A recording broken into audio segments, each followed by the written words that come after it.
জনাব শফিকুর রহমান, আপনাকে ধন্যবাদ জানাই, আপনাকে স্বাগত জানাই আমাদের অনুষ্ঠানে। আপনি যুক্ত হয়েছেন, আপনার মূল্যবান সময়ের মধ্যে থেকে আপনি আমাদের দিয়েছেন, তার জন্য আমাদের আন্তরিক কৃতজ্ঞতা জানবেন। আপনাকে অনেক ধন্যবাদ। একটি গ্রহণযোগ্য নির্বাচন অন্তর্বর্তী সরকারে করতে হবে। একটি জনপ্রিয় প্রশ্ন এরকম যে আপনারা আওয়ামী লীগকে নির্বাচনে অংশ নিতে দেওয়ার পক্ষে নাকি বিপক্ষে? আওয়ামী লীগ আপনাদের কোনো রাজনৈতিক স্পেস না নিলেও আপনি আওয়ামী লীগের নাম উল্লেখ না করে কোনো ধরনের জুলুম না করার কথা ঘোষণা দিয়েছেন। অনেকে বলেছেন যে এই ঘোষণা না দেওয়ার কে আপনি, এই প্রসঙ্গেও যদি একটু আপনি বলেন। না, এই ঘোষণা দেওয়ার কে প্রশ্ন করেছে? জি, আসলে আমি আওয়ামী লীগের নাম নেই আর আওয়ামী লীগকেও আমি ইন্ডিকেট করি। শুধু আওয়ামী লীগ আমাদের উপরে জুলুম করে নাই, আরো অনেক পক্ষ আমাদের উপরে জুলুম করেছে। দল হিসাবে আমাদের উপরে যে জুলুমটা করা হয়েছে, যেমন ধরেন আমাদের নিবন্ধন কেড়ে নেওয়া হয়েছে, আমাদের প্রতীক কেড়ে নেওয়া হয়েছে, আমাদের অফিসগুলা সিলগালা করা হয়েছে, আমাদের শেষ পর্যন্ত তারা দিশাহারা হয়ে আমাদেরকে নিষিদ্ধ ঘোষণা করেছে। এই যে কাজগুলা দলের উপরে যে জুলুম করেছে, আমরা বলছি যে এটা প্রতিশোধ আমরা নেব। কারণ প্রতিহিংসার জন্ম নেই, আর প্রতিশোধ যখনই নিতে যাব তখন আইন হাতে তুলে নেওয়া হয়। আমরা আইন হাতে নেওয়ার ব্যাপারে আমরা বিশ্বাসী না। কিন্তু সাথে সাথে এই কথাটা আমরা বলেছি যে ভিকটিম এবং ভিকটিম ফ্যামিলি যদি আইনের আশ্রয় নেয়, এটা তাদের রাইট, ন্যায় বিচার পাওয়া, তাহলে আমরা তাদেরকে সর্বাত্মক সহযোগিতা করবো। আমরা স্ট্যান্ড থেকে সরিনি, আমাদের স্ট্যান্ড আছে। এখানে আওয়ামী লীগের নামও নেওয়া হয়নি, আওয়ামী লীগকে ইন্ডিকেটও করা হয়নি। এটা ছিল একটা সামগ্রিক বক্তব্য। আমার এই বক্তব্যটাকে টুইস্ট করা হয়েছে যে জামাতের আমির আওয়ামী লীগকে ক্ষমা করে দিয়েছেন এবং সাধারণ ক্ষমা ঘোষণা করেছেন। প্রথমটা তো নাই, দ্বিতীয়টা করার আমি কে? একটা রাষ্ট্রের সাধারণ ঘোষণা করার একমাত্র ব্যক্তি হচ্ছেন রাষ্ট্রপ্রধান, যিনি অর্থাৎ প্রেসিডেন্ট। তিনি ছাড়া প্রধানমন্ত্রী এটা পারে না, আর কেউই পারে না। আমি কে এটা করার? আমার তো কোনো অধিকার নাই। বরঞ্চ আমরা বারবার বলে আসছি যে যাদের উপরে জুলুম হয়েছে, যারা ক্ষতিগ্রস্ত হয়েছে, নিহত আহত গুম হয়েছে, তার সম্পদ হারা হয়েছে, চাকরি হারা হয়েছে, তারা অবশ্যই মামলা করবে এবং তাদেরকে আমরা সঙ্গত সহযোগিতা।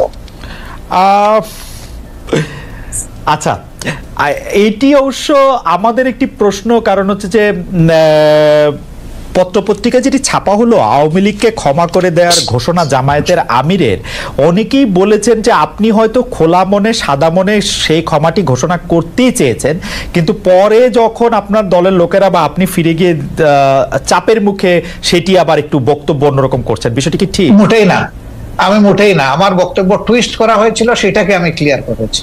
কোনো চাপও ছিল না আমার উপরে, এবং আমি এখানে কোনো হীনমন্যতায় ভুগিনি। আমি যা ভালো মনে করেছি, খোলা মনে সেটি বলেছি। আচ্ছা, আরেকটি প্রশ্ন আসতে চাই, সেটা হচ্ছে বৈষম্য বিরোধী যে ছাত্র আন্দোলনের যে রাজনৈতিক প্ল্যাটফর্ম, সেটি নিয়ে আমি সরি একটু আপনাকে ইন্টারাপ্ট করব। আপনি বলেছিলেন যে আওয়ামী লীগ নির্বাচনে আসুক, তারা রাজনীতি করুক, এটা আমি চাই। জি, আগে আওয়ামী লীগকে ডিসিশন নিতে হবে তারা আসলেই রাজনীতি করবে কিনা, তারা আসলেই রাজনীতি চায় কিনা।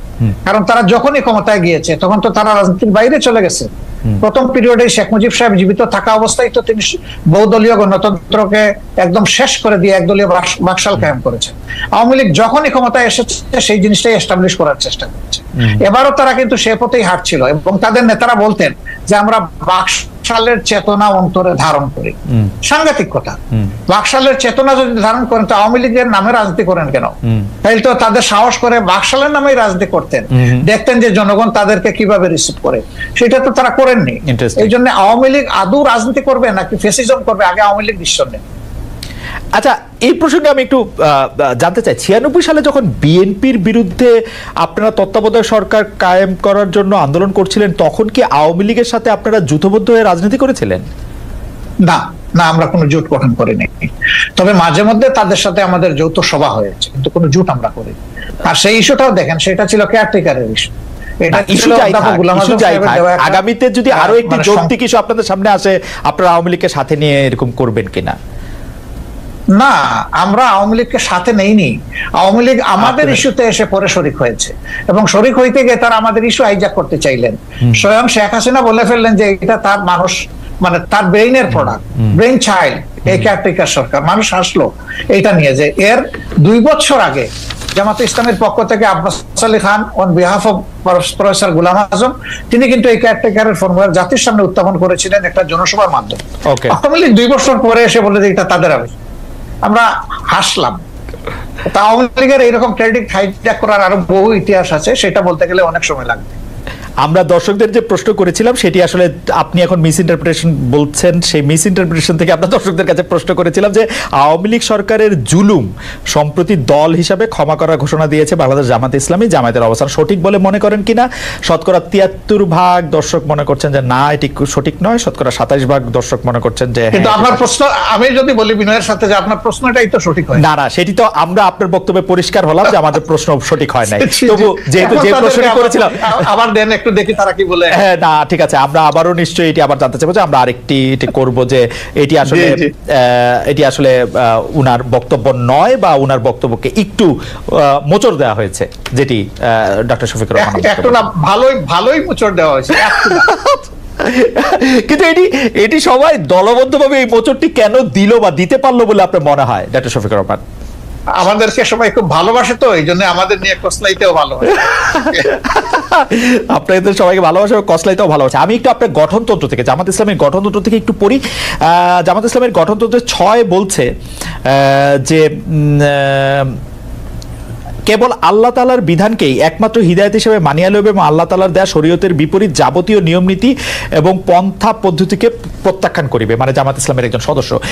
তো আমরা যদি ধরে নেই জামায়াত ইসলামী একটা ইসলামী শরীয়তের বিপরীত নয় এমন একটা শাসন ব্যবস্থা বা এমন একটা রাষ্ট্র ব্যবস্থা কামনা করে বা আশা করে, তাহলে সেটা আসলে কার মডেল বা কোন পৃথিবীর আর কোন দেশের আদলে? মানে এটা কি পাকিস্তানের আদলে, এটা কি সৌদি আরবের আদলে, এটা কি ইরানের আদলে, এটা কিসের আদলে আসলে? আসলে দেখেন, আল্লাহ তাআলার বিধান হলো আল্লাহর সৃষ্টির জন্য। আল্লাহ তাআলা মানুষকে শুধু সৃষ্টি করে নাই, তিনি সমস্ত সৃষ্টির স্রষ্টা। সেই স্রষ্টার পক্ষ থেকে যে বিধানটা আসে সেটা হলো ব্যালেন্সড এবং সবার জন্য উপকারী। আল্লাহ তাআলার কোরআনের অ্যাড্রেস হচ্ছে ইয়া আইয়ুহান নাস, হে মানব জাতি। এটা দিয়ে আল্লাহ তাআলা কোরআনে অ্যাড্রেস করেছেন এবং তার নবীকেও তিনি মানব জাতিরই শুধু নেতা রাখেন নাই, তিনি সমস্ত সৃষ্টির উপরে একটা রহমত স্বরূপ বলেছেন। তো আমরা সেই আদর্শকে অবশ্যই আমরা লালন করি, ধারণ করি এবং আমরা বিশ্বাস করি এর মাধ্যমে মানব জাতির কল্যাণ নিহিত এবং মানব জাতি কল্যাণ পাবে। যেমন ধরেন একজন কমিউনিস্ট পার্টির সদস্য, তিনি বিশ্বাস করেন যে কমিউনিজমের মাধ্যমে মানুষের মুক্তি। যারা সোশ্যালিস্ট তারা মনে করেন সোশ্যালিজম মানুষকে মুক্তি দিতে পারবে, অন্তত অর্থনীতি মুক্তি। তো এরকম এক একটা আদর্শ রয়েছে, সেই আদর্শের অনুসারে তার আদর্শকে আপহোল্ড করবেন, এটা খুবই সহজ। আমরাও সেই দিক থেকেই করি। এখন আপনার প্রশ্ন হলো যে এটা কি পাকিস্তান মডেল হবে নাকি অন্য কোনো দেশের মডেল হবে? না, এটা আল্লাহ তাআলা স্রষ্টা আর তার মেসেঞ্জার যারা ছিলেন, শুধু মুহাম্মদ সাল্লাল্লাহু আলাইহি ওয়াসাল্লাম না, এর আগেও যারা পয়গম্বর এসেছেন বা প্রফেট সাল্লাল্লাহু আলাইহি ওয়াসাল্লামরা যারা এসেছেন, তারা তাদের যে মডেল, আমরা ওই মডেলটাকেই আমরা অনুসরণ করি।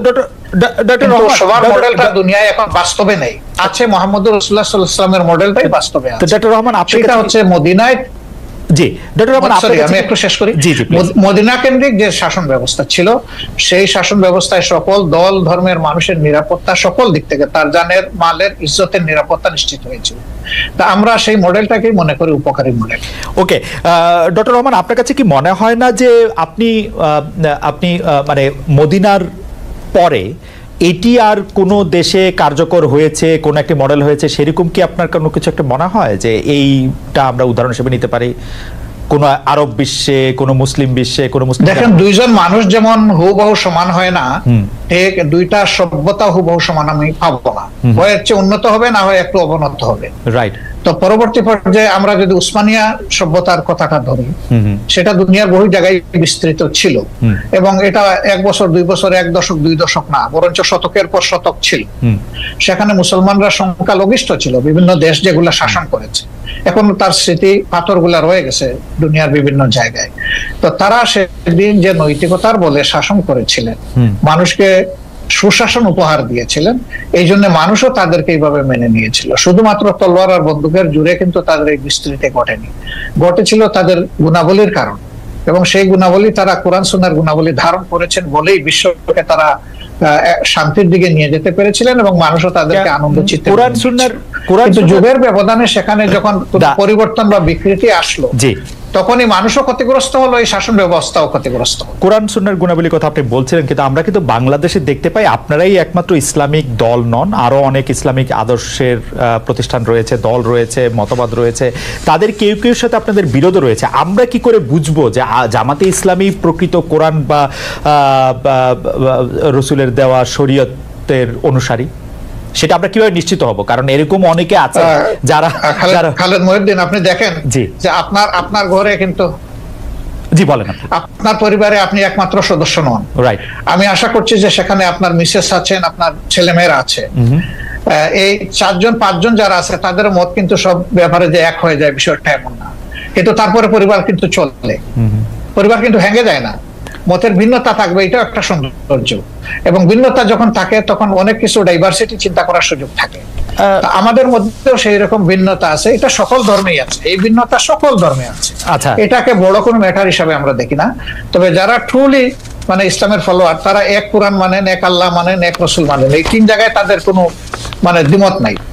সুতরাং মতের মূল জায়গাটা ঠিক আছে, বাকি জায়গাগুলো খুঁটিনাটি একটু এদিক সেদিক হতেই পারে, এটা কোনো বড় ব্যাপার। ইসলামের ডেমোক্রেসির জায়গাটা কেমন? মানে ইসলাম কি, আপনি মদিনার কথা বলছিলেন, আমাদের রসুল সাল্লাল্লাহু আলাইহি ওয়াসাল্লাম বা তার পরে যেসব খলিফা অন্তত 4-5 যেভাবে নির্বাচিত হয়েছিলেন বা যেভাবে ইয়েতে বসছিলেন, সেটি কি গণতান্ত্রিক উপায়ে নির্বাচিত হয়েছিলেন তারা? অবশ্যই, অবশ্যই। তারা তখন যারা মানে সমাজে মতামত দেওয়ার মতো সেই পর্যায়ের লোক ছিলেন, তাদের সকলকে নিয়ে তারা বসেছেন মসজিদে নববীতে অথবা অন্য কোনো জায়গায় বসে, তাদের অধিকাংশের মতের ভিত্তিতেই অ্যাপয়েন্টমেন্ট গুলো হয়েছে। আপনি তাই মনে করছেন? তাই মনে করছেন, এটাই ফ্যাক্ট, এটাই হিস্ট্রি। তারপরে যখন আব্বাসীয় উমাইয়া বা ওসমানিয়ারা, বিউটিটা দেখেন আমাদের দেশে। জি না, সেটা তো আমি খেলাফতে নিচ্ছি না, আমি খেলাফতের যুগটা বলতেছি। এরপরে ধরেন যখন হলো, এই খলিফা যখন কেউ হয়ে গেলেন, তিনি কিন্তু অ্যাবাভ অল ইন অল হইতে পারলেন না। এই ধরনের বহু ঘটনা আছে, আমি এখন কথা লম্বা হবে, সেই উদাহরণ আমি দিচ্ছি না, বহু ঘটনা। মানুষ সেখানে হাইলি ডেমোক্রেটিক রাইট এক্সারসাইজ করেছে, আলহামদুলিল্লাহ। আচ্ছা, এটা যদি আমি বাংলাদেশের ক্ষেত্রে এইটাকে একটু বলি, যে আপনাদের গঠনতন্ত্রে ইসলাম প্রচার, ইসলামের দাওয়াত, ব্যক্তি জীবনে ইসলাম চর্চার বিষয়টি নিয়ে বারবার বলা হয়েছে। এক্ষেত্রে বাংলাদেশের অমুসলিম নাগরিকদের জন্য বা যারা ইসলাম বিশ্বাস করবে না তাদের জন্য জামাতে ইসলামী রাজনীতি করার সুযোগটা আপনি কেমন দেখেন? আদৌ কোনো সুযোগ আছে কিনা? আমি পড়ছিলাম গঠনতন্ত্র, সেখানে আমি দেখতে পাচ্ছিলাম যে তারা সকল কিছু মেনে নিলে বড়জোর সহযোগী সদস্য হতে পারবেন। এটা বাংলাদেশের সংবিধানের সাথে সাংঘর্ষিক হবে না? বাংলাদেশের সংবিধান বলছে সবার জন্য অধিকার সমান হবে, কিন্তু আপনারা বলছেন যে মানে তারা আসলে একটা নির্দিষ্ট পর্যায় পর্যন্ত শুধু যেতে পারবে। এইটাকে আপনি একটু সাংঘর্ষিক মনে করেন? এটা আপনার একটা ভাইটাল কোয়েশ্চেন, অবশ্যই গুরুত্বপূর্ণ প্রশ্ন। দেখেন, আমরা তো কাউকে ইম্পোজ করব না, আমাদের আদর্শটা গ্রহণ করতে এবং দলে আসতে আমরা ইম্পোজ করব না, কিন্তু দলের দরজা তাদের জন্য বন্ধ করা যাবে, আমরা দরজা খোলা রেখেছি। প্রয়োজনে গঠনতন্ত্র তো আল্লাহর কোরআন না, কোরআনের আলোকে রচিত। কোরআন পরিবর্তন করা যায় না, কিন্তু গঠনতন্ত্র পরিবর্তন করা যায়। আমাদের গঠনতন্ত্রের দেখেন যে 22-23তম সংস্করণ পর্যন্ত হয়তো আছে, আপনি পাবেন, রাইট? তার মানে কি? তার মানে হলো আগের যে জিনিসটা আমরা মনে করেছি পরিবর্তন করা দরকার, মূলনীতি ঠিক রেখে যুগের চাহিদাকে অ্যাড্রেস করা দরকার, সেটা আমরা করেছি। হবে, সবগুলাই হবে, অ্যাকোমোডেশন হবে, কোনো সমস্যা হবে না ইনশাআল্লাহ। এই প্রসঙ্গে প্রশ্নটা করে ফেলি যে আমরা আপনাদের গঠনতন্ত্রে যেরকম পড়তে পারছি যে 33% 2020 সালের মধ্যে নারী সদস্য সম্পৃক্ত হওয়ার কথা, সেটা হয়েছে কিনা? নারী নেতৃত্বের দিক বিবেচনা করলে নারীরা জামায়াতের কোন পদ পর্যন্ত যেতে পারবেন? এটি 1 নম্বর প্রশ্ন।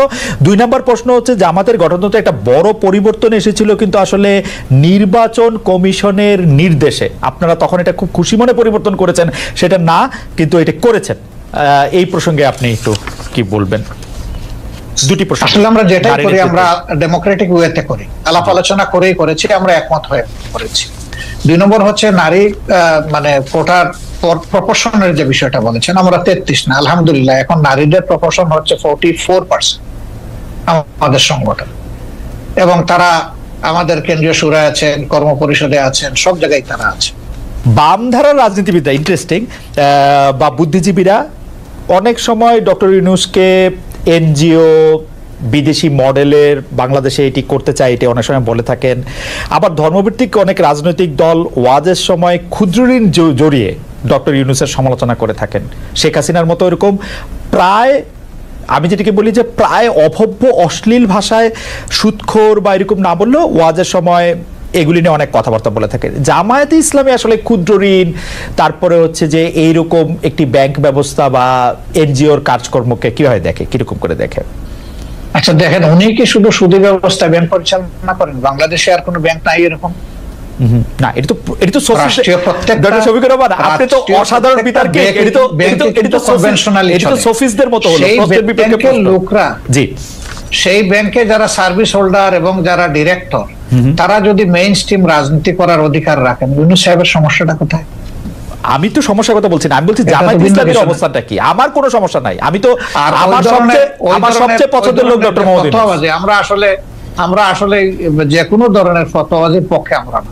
হ্যাঁ, মানুষ ভুল করবে, আপনি তার পজিটিভ ক্রিটিসিজম করেন, তাকে সংশোধন করার চেষ্টা করেন, তাকে ভালোভাবে বলেন, আপনি যে ফিলিংসটা আপনি ক্যারি করেন সেই ফিলিংসটা তাকে পার্সু করেন। কিন্তু তাই বলে আপনি তির্যক ভাষায় তাকে কিছু বলবেন, এটা তো আসলে মানায় না। আচ্ছা, সাবেক প্রধানমন্ত্রী শেখ হাসিনা এখন ভারতে রয়েছেন। আমি বারবার বলি, আমি পার্সোনালি মনে করি বাংলাদেশে যত দুর্বৃত্তপনা রয়েছে সবকিছুর জন্যই আসলে শেখ হাসিনার সাজা হতে পারে, শাস্তি হতে পারে, বিচার হতে পারে। কিন্তু মোদী সরকারের সঙ্গে আমরা দেখতে পাচ্ছি যে ডক্টর ইউনূস সরকারের সম্পর্কে ঘনিষ্ঠতা নেই, যতটা ছিল হচ্ছে শেখ হাসিনা সরকারের সঙ্গে তার ঘনিষ্ঠতা। বাংলাদেশের অনেকের দাবি শেখ হাসিনাকে বাংলাদেশে ফিরিয়ে এনে তাকে আসলে বিচারের মুখোমুখি করতে হবে। ডক্টর ইউনূস সরকারের সঙ্গে আমরা বরং পাকিস্তানের ঘনিষ্ঠতা বাড়ার লক্ষণ আমরা দেখতে পাচ্ছি। কিন্তু সম্প্রতি আপনারা অর্থাৎ জামায়াতে ইসলামী ভারতের সঙ্গে বন্ধুত্ব করার আগ্রহ দেখিয়েছেন, ভারত কি কোনো সাড়া দিয়েছে, নাকি এই বন্ধুত্ব করার আগ্রহটা নিয়ে একটু আপনার কাছে শুনতে চাই যে এটা আসলে কিরকম? অনেক ধন্যবাদ আপনাকে। বাংলাদেশের সংবিধানে আপনি আইন জঙ্গলের একজন মানুষ ছিলেন এবং আপনার ভালো করে জানা আছে, আমাদের সংবিধানে পরিষ্কার লেখা আছে যে বিশ্বের সবগুলা শান্তিকামী গণতান্ত্রিক দেশের সাথে আমাদের বন্ধুত্বপূর্ণ সম্পর্ক থাকবে। এটা শুধু ভারতকে আলাদাভাবে বলা হয়নি, কিন্তু ভারত আমাদের নিকটতম প্রতিবেশী, বৃহৎ প্রতিবেশী। আমি তাদের সাইজ সংখ্যার দিক থেকে বলছি না, আমাদের সাথে তাদের বর্ডার তা সবচেয়ে বেশি। অল্প একটু আছে মায়ানমার, বাকিটা আমাদের ব্যাপার। তো এই জায়গায় আমার প্রতিবেশী তো আমি বদলাতে পারবো না, যে কথাটা আমি সব সময় বলবো। প্রতিবেশী তো আমার প্রতিবেশী থাকবে। প্রতিবেশী যদি শান্তিতে থাকে আমিও শান্তিতে থাকবো। আমি যদি অশান্তিতে পড়ে যাই আমার প্রতিবেশীও শান্তিতে থাকতে পারবে না। আমরা কেন অশান্তির দিকে যাব? উভয় প্রতিবেশী আমরা পরস্পর মিউচুয়াল রেসপেক্ট এবং ইকুয়ালিটির ভিত্তিতে যদি আমাদের কূটনীতিকে, পারস্পরিক সম্পর্ককে, দুই দেশের স্বার্থ সংশ্লিষ্ট বিষয়টাকে যদি আমরা সুবিবেচনায় নিই, এটা উভয়ের জন্য ভালো। সেই দৃষ্টিকোণ থেকে আমি আলাদা করে ভারতের কথা বলিনি, আমি সবার কথাই বলেছি। এবং যেহেতু তারা আমাদের নিকটতম প্রতিবেশী, সেই কারণে আমরা প্রতিবেশীর সাথে তাদের পক্ষ থেকে আমাদের পক্ষ থেকে দুই দিক থেকেই সুপ্রতিবেশী সুলভ আচরণটা আমরা পছন্দ করি, দেখতে চাই। আপনার কাছে কি সরকারকে একটু দুর্বল সরকার মনে হচ্ছে? মানে এই দাবি জানাতে হচ্ছে কেন? একটা মিসক্রিয়েন্ট ঘটবে, সরকার গ্রেফতার করবে বা করবে না, সেটা তো একটা স্বাভাবিক ঘটনা হওয়া উচিত। এই সরকার কি একটু মানে আপনার কাছে কি মনে হয় যে আপনি একটা রাজনৈতিক নেতা হিসাবে এই সরকার কি একটু দুর্বলতা দেখাচ্ছে, নাকি সরকার সময় নিচ্ছে? কি মনে হয় আপনার? আপনি যেটা বলেছেন যে দাবি কেন জানাতে হবে, সরকারের মেশিনারি তো অটোমেটিক্যালি এটা ফাংশন করবে, এটা হওয়া উচিত। কিন্তু দাবিকেই প্রথম, আগে নির্বাচিত বা পলিটিক্যাল গভর্নমেন্ট যারা ছিলেন তাদের কাছে বিভিন্ন দাবি মানুষ উত্থাপন করে না এই সমস্ত বিষয়, তাহলে এটাকে আমি আলাদাভাবে দেখবো কেন? এটা দেখার কোনো কারণ নাই। কিন্তু সামগ্রিকভাবে যদি আপনি বলেন, যেহেতু তারা কোনো রাজনৈতিক দল দ্বারা গঠিত বা জোট দ্বারা গঠিত সরকার নয়, এবং যেহেতু 15.5 বছরের অনেক জঞ্জাল জমা হয়েছে, তাদেরকে সেই জঞ্জাল সরাতে গিয়ে তো অবশ্যই তাদেরকে